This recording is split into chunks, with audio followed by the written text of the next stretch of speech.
satisfação muito grande estar novamente aqui nesta quarta-feira, com encontros de reflexão. Inicio a minha fala sempre prestando minhas sinceras homenagens a todas as vítimas da doença Covid-19 e a todos os seus familiares enlutados. Posto isso, trazemos o tema paz interior.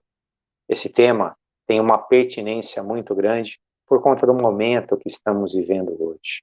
Estamos necessitados de equilíbrio, de uma serenidade.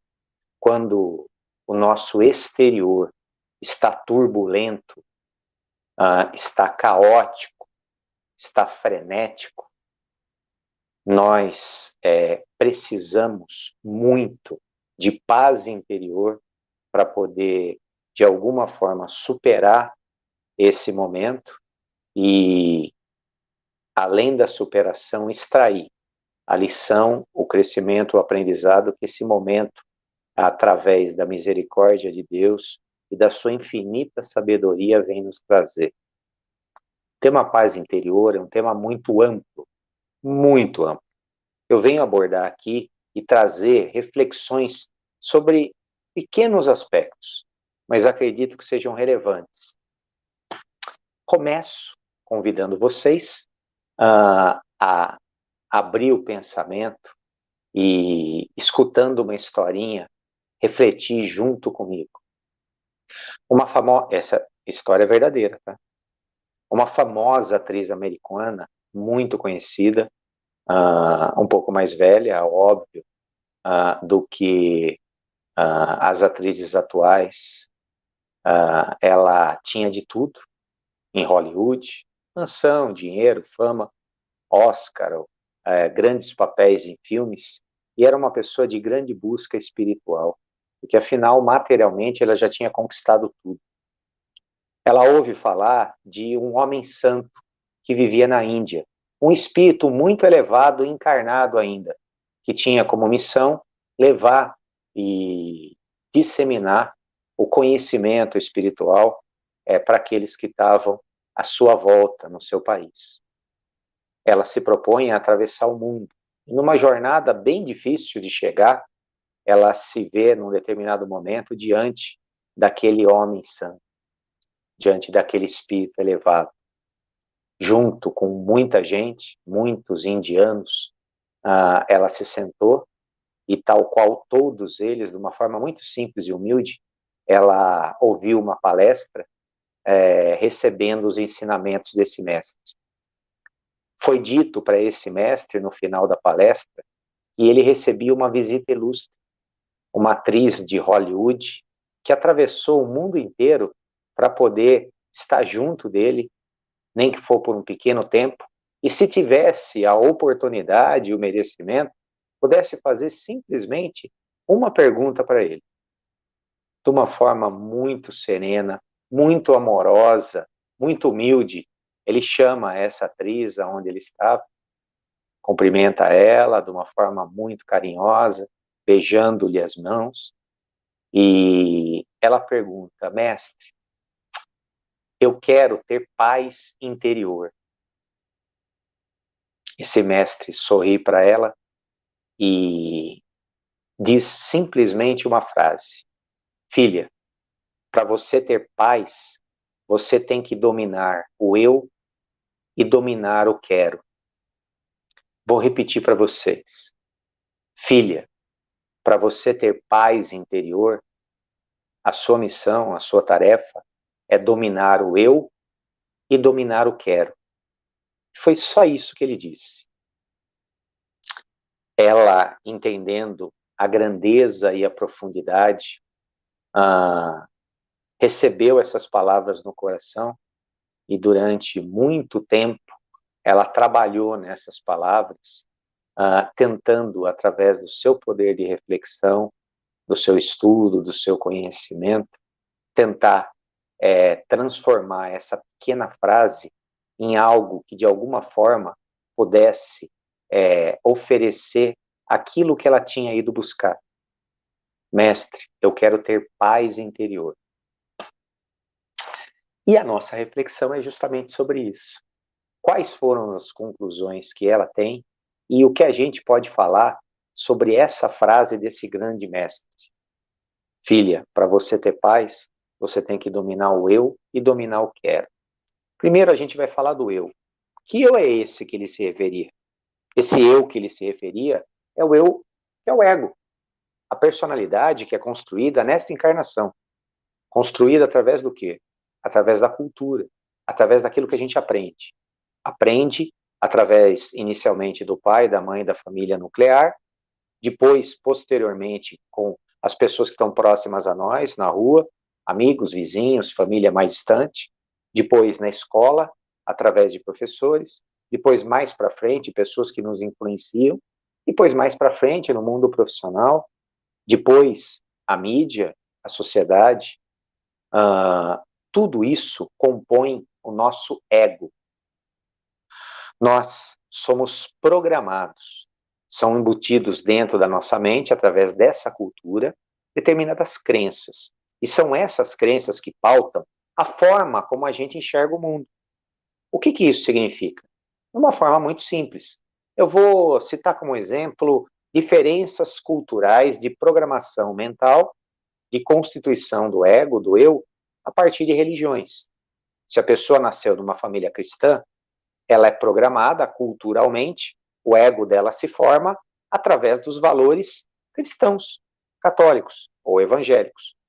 Se essa pessoa, por outro lado, nasceu no mundo árabe, ela vai receber a programação do seu ego, ela vai constituir as suas crenças, a sua forma de viver, de enxergar a vida através da religião muçulmana. Se essa pessoa nasceu no Oriente, ela vai receber a forma de enxergar a vida através da cultura, ensinamentos e crenças, através de uma religião muito conhecida como o budismo. E a partir daí, ela vai pautar a vida dela em cima dessa cultura, dessa crença, dessa programação. Eu citei como exemplo religiões, mas não é só isso. Nós, aqui no Ocidente, também somos programados, desde pequenininhos, a já entrar na escola, de pequenininho. Me colocaram na escola com 2 anos e meio. E de lá para cá, eu venho sido programado. O meu eu, o meu ego, recebeu de todas essas pessoas que passaram na minha vida um pouquinho dessas crenças, que são as crenças que pautam a nossa sociedade. Uma sociedade capitalista, consumista. Então, eu fui criado de forma competitiva. Eu fui criado estudando para poder fazer provas, para passar de ano, para ser aprovado. Eu fui criado através de comparações. O seu amiguinho tirou uma nota melhor, você tem que estudar mais para ser o melhor aluno da classe. Nossa, você foi mal, você precisa melhorar um pouco mais, se dedicar mais. E eu vou estudar para quê? Eu vou estudar para poder me formar. E aí tem a minha formatura, e eu sou altamente reforçado, porque isso é uma conquista muito grande. Eu consegui cumprir um ciclo estudantil. E eu cumpro esse ciclo estudantil, e vou cumprindo outro, e o outro, até que eu chego num determinado momento, aonde eu vou para um ciclo estudantil avançado, que vai me preparar para o mercado de trabalho. Esse ciclo estudantil exige uma dedicação muito grande de mim, exige que eu também entre através do mercado de trabalho e vá buscar uma colocação para poder ter um salário. Para quê? Para poder me sustentar materialmente, para adquirir coisas. E a sociedade ocidental, ela vai embutindo na minha cabeça programações e crenças, criando um eu, criando um ego, com determinados tipos de direcionamento. Que direcionamento é esse? Eu preciso trabalhar para ganhar dinheiro, para comprar coisas.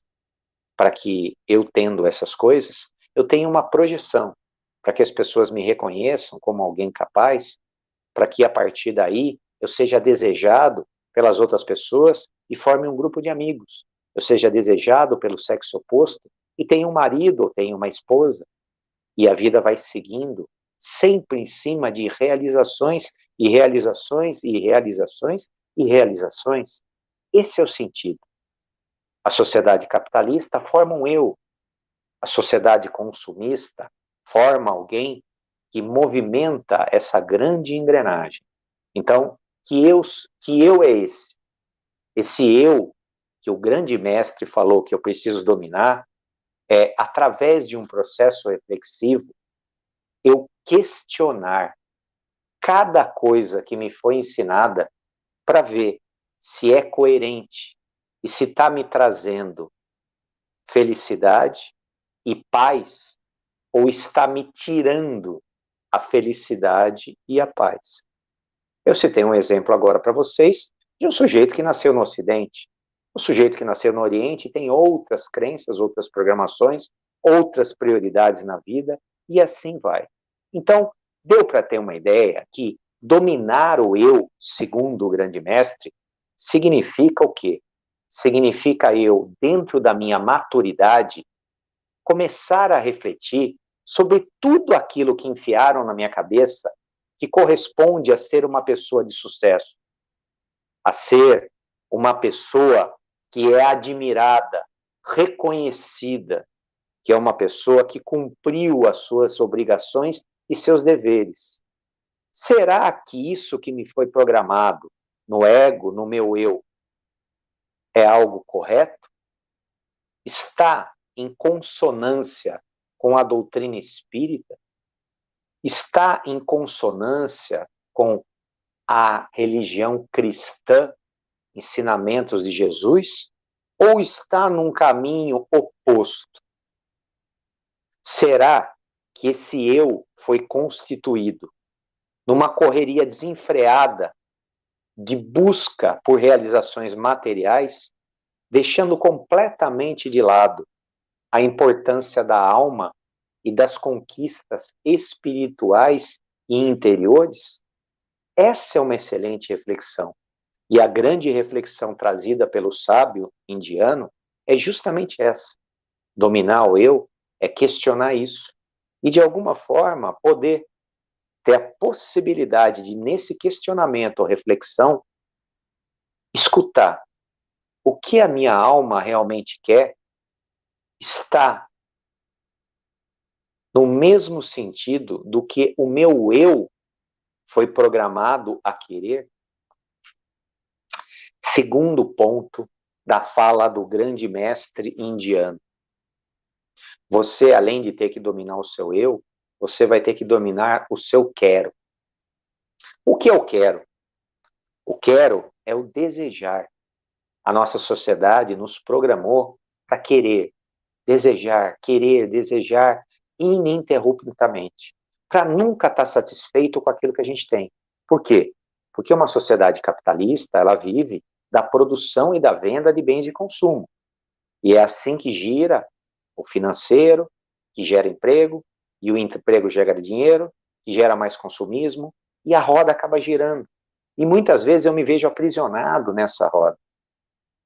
Eu quero dificuldade em reconhecer e usufruir aquilo que a gente já tem. Uma infinita quantidade de coisas boas que já existem na nossa vida. Dominar o eu quero significa eu olhar não para aquilo que eu não tenho, mas olhar para aquilo que eu já tenho. Olha que coisa interessante. E agora eu venho trazer para vocês outra reflexão. A diferença entre desejo e necessidade. Necessidade é o que eu preciso e desejo é o que eu quero. Nós necessitamos de muito pouca coisa na vida. A necessidade é como se fosse um passarinho. Ela precisa de pouco para viver. Ela precisa de liberdade, ela voa, ela se alimenta de pequenos bichinhos. Já o desejo não. O desejo é um monstro que precisa comer, comer, comer. É como se fosse um boi gigante que passa o dia inteiro pastando e quando chega no final do dia ainda não está satisfeito. Então, é necessário a gente reconhecer a diferença entre o querer e a necessidade. Nós necessitamos de pouco para viver, para ser feliz e para ter paz interior. Já a sociedade programou o nosso eu, o nosso ego, com uma constante insatisfação que nos coloca como escravos do nosso querer e do nosso desejo. Voltamos na frase do grande mestre. Filha, para você ter paz interior, Você tem que dominar o seu eu, as suas programações, e tem que dominar o seu quero, dominar os seus desejos. Mas por que isso? Será que eu não posso desejar? Desejar ruim? Não. Desejar pode ser uma coisa boa, desde que o desejo não atendido não nos tire a paz. Porque uma das grandes lições de maturidade e que faz com que o sujeito tenha paz no coração é ele saber que ele não pode ter tudo o que ele quer, do jeito que ele quer e na hora que ele quer. E quantas pessoas eu conheço, quantas pessoas já de idade avançada são pessoas que não têm paz, não têm satisfação, são eternos insatisfeitos e reclamões, porque os seus desejos não são atendidos. Vejam bem, desejos, mas quando eles olham com calma para a própria vida, todas as necessidades dele são plenamente atendidas. E quanto mais a gente gera desejo, mais a gente sente frustração. É um círculo vicioso. Isso faz com que muitas pessoas tenham uma autoavaliação negativa. Poxa, quantas coisas que eu quis na minha vida e que eu não realizei. Eu me avalio negativamente. E as redes sociais, a mídia, ela está aí justamente para programar o seu eu, o meu eu, o nosso eu, justamente com essa insatisfação. Para que você, quanto mais desejo tenha, mais você queira comprar coisas e mais insatisfeito você fique, para que essa roda não pare de girar. Só que essa roda, ela é totalmente contrária à paz interior, à felicidade. Eu já contei aqui, conto mais uma vez. Foi feita uma pesquisa com medalhistas olímpicos da Olimpíada de 2002. Chegaram à conclusão que os medalhistas de prata eram muito mais infelizes do que os medalhistas de bronze, que tinham ficado em terceiro lugar. Olha só que coisa louca. Por que o sujeito que ficou em segundo é mais infeliz do que o que ficou em terceiro? Por uma simples razão. Por conta do seu eu, do seu desejo. Como o próprio mestre indiano disse, o medalhista de prata, movido pelo eu e pelo seu desejo, se comparava com o medalhista de ouro e se sentia um frustrado, um fracassado. Já o medalhista de bronze, não dominado pelo eu e pelo desejo, ele olhava para trás e via quanta gente não conseguiu ganhar medalha nenhuma e era muito mais feliz. Então percebam, tudo diz respeito a você controlar o seu eu e você saber administrar os seus desejos, o seu quero. Eu quero. E quando eu tiver, o que acontece? Daí eu já tenho e não quero mais. Eu quero tanto um carro novo. Eu quero. Eu vou lá e compro. Depois que eu compro, eu já tenho. E aí? Aí o desejo morreu. Eu não quero mais. Porque como é que eu vou querer uma coisa que eu já tenho? Daí eu quero outra coisa. E outra coisa. E outra coisa. E eu estou sempre insatisfeito. Esse é o eu que é programado por essa sociedade consumista e capitalista. É um pêndulo. De um lado eu desejo. Quando eu desejo, eu já não desejo mais. Aí eu volto a desejar, e aí eu satisfaço o desejo e não desejo mais, porque eu já tenho, e aí eu desejo de novo. E será que eu vou viver a vida inteira aprisionado nesse pêndulo? Na medida que eu olho para aquilo que eu tenho, aí a coisa fica diferente. Como é que eu saio do pêndulo? Como é que eu faço para seguir o ensinamento do mestre indiano, desse espírito elevado, desse homem sábio? Como é que eu domino o meu eu e domino o meu quero? Não é tão difícil assim. É até bem simples. Mas para que aconteça, é necessário que você tenha vontade. Querer sair desse ciclo vicioso que você foi programado e inserido. E como que a gente faz isso? O Espiritismo dá o caminho. Jesus dá o caminho através do Evangelho. Na medida que eu olho para o que eu tenho e eu aproveito daquilo que eu já tenho e eu exercito a gratidão pelo que eu já tenho, imediatamente eu aplaco, eu diminuo a ansiedade do desejo de querer. Vem um vislumbre de paz em mim. O meu coração se acalma. Se o meu coração pudesse falar, na hora que eu reconheço tudo aquilo que eu já conquistei e começo a aproveitar mais e me sentir grato por tudo aquilo que eu já batalhei para ter na vida, é como se o meu coração dissesse assim, ó, obrigado. Eu não aguentava mais ficar desejando, querendo, desejando, querendo, desejando e querendo. Ainda bem que você está me dando uma férias, um descanso. Percebam a mudança de paradigma. Em vez de eu ficar constantemente insatisfeito, desejando, desejando, desejando, desejando, eu paro e olho à volta. Em vez de eu ficar olhando somente para aquilo que eu não tenho, eu olho em volta e vejo tudo aquilo que eu já tenho e já conquistei. E a alma pede muito pouca coisa. Para vocês terem uma ideia, a sociedade programa o ego com crenças de que a ambição material e o desejo por coisas materiais, por possuir coisas, é o que move o ser humano. Será que isso é verdade? Não, não é verdade. O espiritismo, ele não condena a ambição. A ambição é querer mais. Ele condena a ambição por coisas materiais que são transitórias, são passageiras, estão na nossa mão por um tempo, só para a gente usufruir. Mas depois a gente vai embora e vai deixar tudo aqui. O espiritismo, a doutrina de Jesus, ela impulsiona você para a ambição, mas uma ambição espiritual. Eu querer mais, mas não mais objetos. Eu querer ser mais amoroso. Eu querer ter mais amigos. Eu querer ter mais paz interior. Eu querer ter mais felicidade. Eu querer ter mais gratidão. Eu querer ter mais saúde espiritual, mental, emocional. Tudo aquilo que é exterior é transitório, mas as ambições interiores, elas são eternas. O ego é material, é dessa encarnação, já a alma não. A alma é centelha divina, é um pedaço de Deus, é a nossa essência, é aquilo que anima o nosso corpo. O ego é programado por essa cultura consumista, capitalista, que está sempre insatisfeita e sempre querendo. A alma não.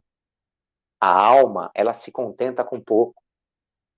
Está na hora da gente escutar mais a alma e menos o ego. Para que isso aconteça, você não precisa de nada. Tudo que você precisa, você já é. Já existe dentro de você tudo o que você precisa para ter uma vida feliz e abundante, desde que você faça o que o mestre solicitou. Domine o seu eu, o seu ego. Domine o seu desejo. Como é que faz para dominar o meu eu, o meu ego? Eu questionar as minhas crenças, aquilo que me foi ensinado, através da leitura do Evangelho de Jesus, dos exemplos que ele deixou. Como é que eu faço para dominar o meu querer, o meu desejo? Eu começo a enxergar o quanto que eu já tenho, começo a aproveitar e a usar aquilo que eu já tenho, começo a ser grato por tudo aquilo que eu já tenho. Isso é o caminho para a paz interior. Como eu estava falando, para fazer isso, você não precisa de nada. Nada, é só fazer. Mas eu vou ter paz de uma hora para outra? Não. Porque tudo na vida que vale a pena exige um esforço. Disciplina, prática, regularidade. Chico Xavier, diante de Emmanuel, eu quero trilhar o caminho da espiritualidade.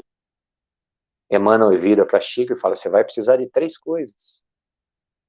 E aí Chico pergunta, quais são elas? Em primeiro, disciplina. Segundo, disciplina. Terceiro, disciplina. Então, do que você está falando, Maurício? Eu estou falando, para que você conquiste a paz interior, é necessário que você se discipline a questionar a forma como você conduz a sua vida baseado nas crenças do seu eu e do seu ego. É necessário que você, em vez de ficar alimentando esse desejo insaciável, esse querer por coisas materiais, que você pare e comece a gozar, usufruir daquilo que você já tem na sua vida. Não só de material, mas especialmente de espiritual, de emocional. Você já é. Você não precisa de nada. Quando Michelangelo olhou um bloco de mármore gigante, ele sabia que Davi já estava lá dentro do broco. Era só ele pegar o cinzel dele e o martelo e aparando as arestas para que a estátua de Davi aparecesse. Com a gente é a mesma coisa. Você já é. É só você ir tirando as arestas do seu ego, do seu eu. É só você ir tirando devagarzinho as arestas do seu querer, do seu desejo, que vai sobrar o quê? Vai sobrar a sua alma, a sua essência, a sua paz interior. Nós somos exatamente isso. Quando a gente tira o ego, a programação, a ambição e o desejo programado por esse sistema materialista, capitalista, transitório, passageiro, o que sobra é a nossa essência de filho de Deus, de perfeito. E aí a paz começa a brotar com disciplina, disciplina, disciplina. Conforme o tempo vai passando, a paz vai vindo, vai vindo, vai vindo, até que chega uma hora que ela me invade e domina. E você que está aí está falando assim, poxa, Maurício, você está falando tão bem de paz, mas você já conseguiu? Não, mas eu já comecei o meu exercício de disciplina, porque principalmente nessa pandemia, eu sinto muita necessidade de ter paz no coração, porque toda vez que eu olho lá fora, eu fico assustado. E aquilo que seria muito necessário para mim, para minha alma, é paz interior. O que a minha alma pede? O que a tua alma pede? O que a alma de todo mundo pede? A nossa alma pede muito pouco. Ela pede afeto. E o que é afeto? Afeto é carinho, é se sentir querido por alguém. Por quem? Não importa. A nossa fome de afeto, ela pode ser atendida por qualquer pessoa que direcione afeto para a gente. Pode ser um namorado? Pode. Namorada? Pode. Marido? Esposa? Pai? Mãe? Filho? Filha? Parente? Vizinho? Amigo? Animal de estimação? Desconhecido? Caixa do supermercado? Frentista de posto de gasolina? Qualquer pessoa que nos tratar com carinho já alimenta a nossa necessidade de afeto da alma. E nós devemos, através do nosso conhecimento espírita, da lei da ação e reação, dar afeto, porque dando afeto, automaticamente, sem esperar, nós recebemos afeto. Outra coisa que a nossa alma precisa é de paz interior. A nossa alma, se ela tiver em turbulência, ela adoece. Adoece a alma, adoece a mente, adoece emocional e adoece o corpo físico. E a nossa alma precisa, acima de tudo, de um propósito, de um sentido. E que propósito e sentido é esse? Ah, querido, cada um vai buscar o seu. O meu, eu repito quase toda semana. Meu propósito de vida é aprendizado. Aprender a cada dia a amar. Amar mais, amar melhor e amar um número maior de pessoas. Consigo? De vez em quando. Mas eu me esforço. Já conheci muita gente que tinha a doença do alcoolismo. Essas pessoas tentaram se tratar em casa, de forma ambulatorial, tomando remédios. Alguns tentaram se internar, ficaram um tempo sem beber. Só que quando saíram, voltaram à doença da bebida. Por que essas pessoas não melhoraram? Porque a sociedade não foi competente para oferecer para essas pessoas aquilo que a alma delas pedia: afeto, paz interior e especialmente um propósito de vida.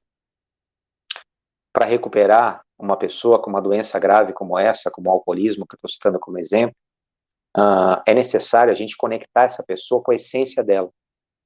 Eu posso citar muitas pessoas que conseguiram a recuperação dessa doença através de uma religião. Mergulharam numa religião e essa religião conseguiu oferecer para elas afeto. Elas foram acolhidas nessa religião. Conseguiu oferecer paz e espírito. Por quê? Porque atribuiu o quê para essa pessoa? Um encontro com ela mesma. E atribuiu, acima de tudo, um propósito. Um propósito de viver sem a bebida, de fazer o bem para os outros, de se conectar com Deus, nosso Pai Criador, que está dentro da gente. Eu citei o exemplo dessa doença do alcoolismo. Ah, Maurício, mas eu não bebo. Eu não bebo. Mas a fuga desse encontro pessoal, do atendimento às necessidades da alma, que são o afeto, a paz interior e um propósito de vida, não são só pelo álcool. Elas podem ser, pessoas fogem através de compras excessivas. Outras fogem sendo pessoas muito sedutoras, conquistando homens e mulheres. Outras fogem através do desejo de poder, querendo ter um cargo, um nome importante. Outras fogem através do trabalho, trabalhando 12, 14 horas por dia. Outras fogem tentando cultivar um corpo perfeito, uma estética maravilhosa. Outras fogem tentando tentando e buscando a aprovação de todo mundo através das redes sociais ou tendo fama. Outras pessoas, elas fogem da sua própria alma através da comida. Não que essas coisas sejam erradas. Não é errado comprar, não é errado trabalhar, não é errado cultivar um corpo bonito, não é errado comer. O problema é o excesso. Programações embutidas no nosso ego precisam ser reconhecidas, trabalhadas, lapidadas, para que a nossa alma possa se expressar naquilo que realmente é necessário. Eu preciso de paz, de afeto e de um propósito na vida. E quando eu não tenho isso, o que eu faço? Eu fujo através dos excessos. Excesso de bebida, excesso de compra, excesso de trabalho, excesso de comida, excesso de atividade física, excesso de aprovação, de like dos outros. O problema é sempre o excesso. E o excesso é simplesmente um sintoma que eu estou muito distante da minha alma e estou completamente mergulhado no meu ego, no meu eu, estou completamente mergulhado no meu querer e no meu desejo, que é tudo aquilo que o mestre falou, que nos tira a paz interior. Vejam bem, se você está perdido num desses sintomas, entenda isso não como algo muito ruim, mas como um sinal de alerta que você está distante da tua alma, da tua essência. Nada errado. Só é errado quando isso substitui a paz interior ou nos tira a paz interior. O ser humano, ele é dual. No nosso estágio evolutivo, a gente está sempre em conflito. Nós temos um lado evoluído, que é a nossa alma, que nos conecta com os seres mais elevados, com os mestres, com a espiritualidade superior. Mas nós também temos vícios e defeitos que nos conectam com o homem primitivo. O ego, o querer, o eu, o desejo, está dentro do primitivo. A nossa alma, que só tem necessidade de paz, de afeto e de um propósito, ela nos conecta lá em cima. O que eu proponho para cada um de vocês no final da minha fala hoje? Seguindo os ensinamentos do grande espírito elevado. Filho que está me ouvindo, para você ter paz interior, você tente dominar o seu eu e o seu querer. Domine o seu eu questionando aquilo que lhe foi ensinado, o excesso de materialismo. E domine o seu querer sabendo reconhecer, aproveitar e ser grato por tudo aquilo que você já tem. Mas, Maurício, eu tenho muito pouco. Você tem saúde, você tem um teto na cabeça, você tem comida na despensa, você tem pessoas à sua volta, você tem inteligência para me ouvir e entender. Você é um dos poucos privilegiados que foi apresentado ao Evangelho de Jesus. Porque imagina quantos espíritos encarnaram na Terra e não tiveram a oportunidade de conhecer Jesus. E você, é só abrir o Evangelho segundo o Espiritismo e ler um capítulo, prestando atenção. Isso já alimenta a tua alma. Isso já é algo que pode te trazer paz interior. E é tão fácil de fazer. Não deixe a preguiça ou o comodismo tirar isso de você. Cultive a paz interior. Seja uma pessoa mais saudável. Passe esse momento de provação que está acabando, estamos vivendo, da melhor forma possível. Agradeço a oportunidade de estar com todos vocês nessa quarta-feira à noite. Desejo para você que está me ouvindo muita saúde. Saúde mental, saúde emocional, saúde espiritual e saúde física. E desejo a mesma saúde para toda a sua família. E acima de tudo hoje, nesse dia especial, desejo que você se abra para cultivar, através do seu esforço, da sua disciplina, a sua paz interior. Porque é você que vai sair ganhando. Muito obrigado a todos. Boa semana. Até a próxima quarta. E chamo o Celso para o encerramento. Se inscreva no nosso canal.